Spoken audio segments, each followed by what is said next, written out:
Hey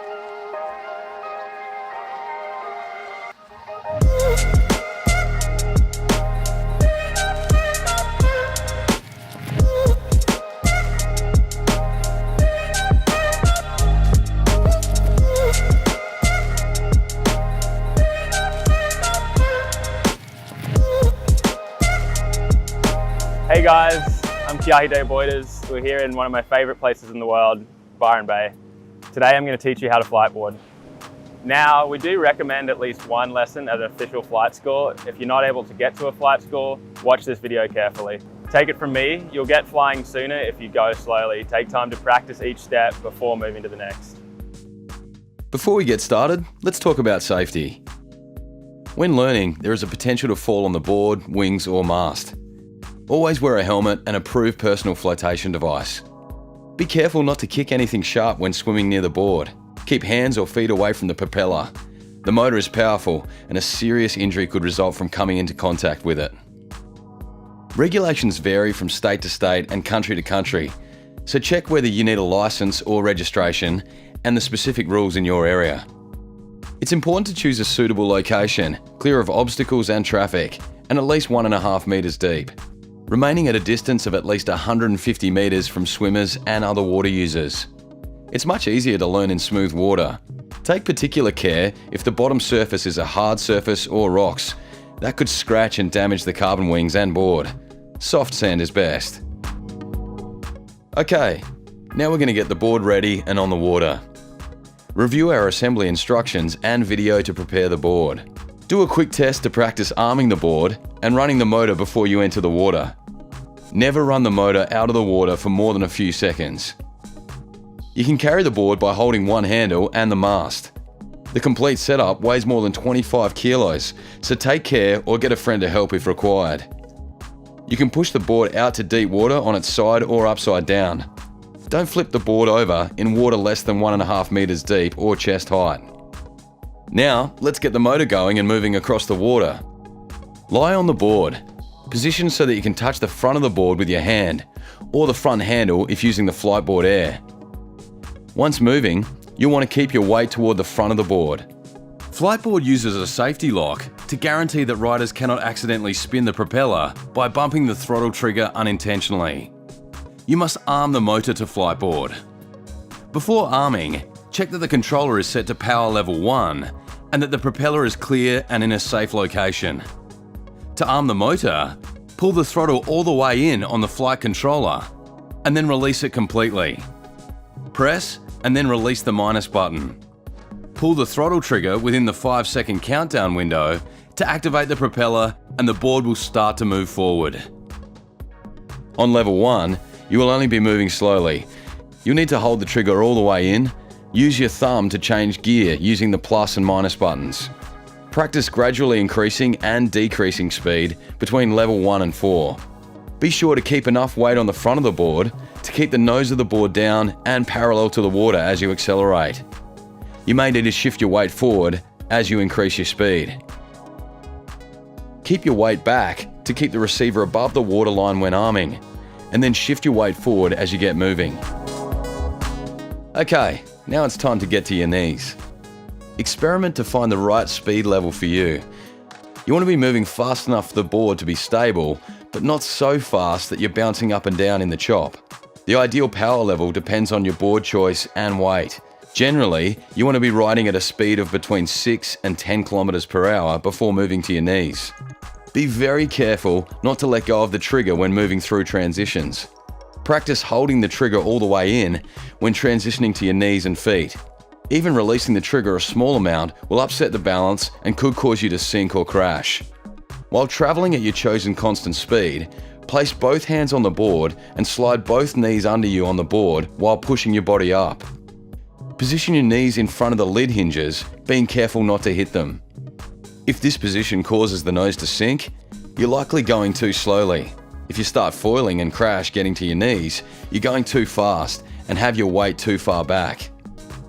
Once on your knees, shift your body weight forward to keep the nose down. Spend time balancing on your knees and changing speeds. Foiling on your knees. Once you feel ready, you can practice starting to foil on your knees by increasing your speed to between 18 and 25 kilometers per hour, depending on your weight, and carefully moving your head and upper body backwards. You'll know when you're foiling when the splashing sound stops, and you can only hear the faint whine of the motor. As soon as you foil, move your upper body forward to touch down again. Practice this skill and notice how very subtle changes in your weight engage the wing to bring the board up and down. Okay, now it's time to stand up. Select a power level where the board feels stable and supported, but not yet planing, which will create bumps and making standing more difficult. Depending on your weight, a speed between 8 and 12 kilometers per hour is ideal. From your knees, place your dominant foot in the space in front of your knees. Your toes should be near the front of the foot pad and slightly to one side. Get your balance, and then slowly stand from a lunge position with as much weight as possible pushing through your front leg. Don't forget to keep the throttle trigger engaged.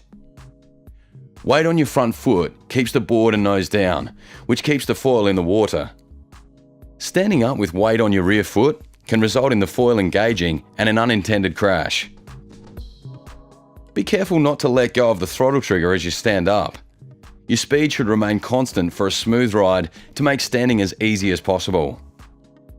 Once standing, your chest and nose should be aligned with or in front of your front knee to help keep weight forward. Before you increase your speed, check to ensure your feet are in the correct position. The ideal body position is with your body twisted forward, with your front foot just behind the front of the deck grip, and with your rear foot 5 centimeters in front of the latches. Feet should be hip width apart and slightly offset.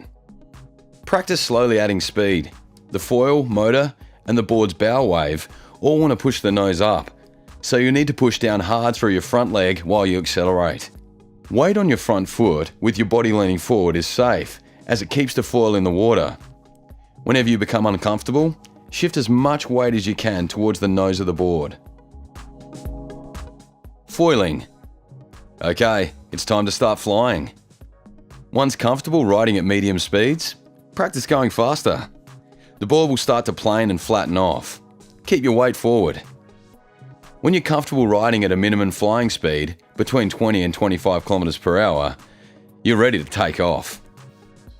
Riding at a constant speed, gradually transfer weight backwards by releasing pressure off your front foot. Do this very carefully, with your weight over the center line of the board and your core engaged. As soon as you feel the board leave the water, you hear the noise change. Immediately lean forward and touch down. Okay, you flew for the first time. Foiling is a new experience, and your brain must get used to a new way to balance. If you crashed, don't worry, have another try. The goal is to foil as low as possible for very short sections. Try foiling for 5 meters at a time and then touching down again. That's all you need to do. Practice this and your brain will work out the rest. The balance point will come naturally. You'll foil for longer sections and then continuously. The safest and fastest way to learn is to foil low and practice touching down again. Trying to get too high too quickly exposes you to a crash where you can hit the wings. You lose your confidence and learning takes longer. Pro tips. Unlike surfing, you control the board more with your front foot. Always jump away from the board in the direction you are falling. This takes you away from the foil. Keep your weight forward and press down through your front knee. Ensure your feet are in the correct position. Don't vary your speed, it will only unsettle the foil and make balance harder.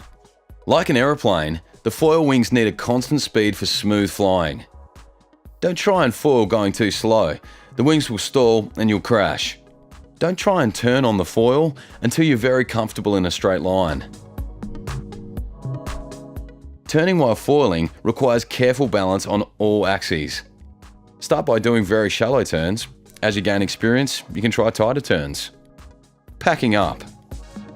Make sure you read through the entire storage and maintenance section of the instruction manual before packing your board away. All right, thanks for watching, guys. Please let us know if you have any comments, questions, or feedback.